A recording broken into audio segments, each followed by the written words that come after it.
શક્તિ ઉપાસનાના ધામ એવા મહેસાણાના બહુચરાજીમાં આજે ચૈત્રી પૂનમ એટલે કે માં બહુચરના પ્રાગટ્ય દિવસે ભક્તિનો મહાસાગર છલકાયો છે।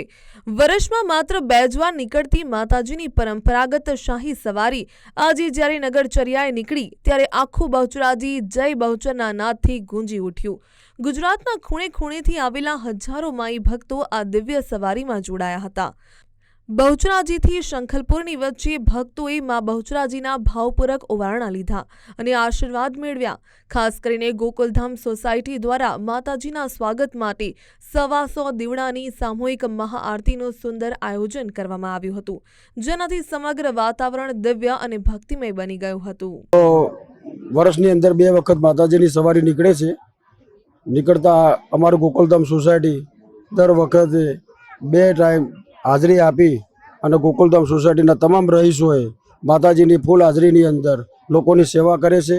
લોકોનું મનોકામનામાં એમની કોઈ પણ જાતની કોઈ તકલીફ હોય તેના અંદર હેલ્પના ઉપયોગ થાય છે। 125 આરતી માને કરવા માટે એનું ભાવભર્યું હાર્દિક સ્વાગત કર્યું અને બહુચરમાના આશીર્વાદ લેવા માટે સૌ ગોકુલધામ સોસાયટીના સભ્યોએ કેમ્પ જેવી વસ્તુ ખોલીને કે જે યાત્રાળુઓ બહુચરાજીથી શંખલપુર જતા આવતા એમના માટે અમે સેવા આપી છે।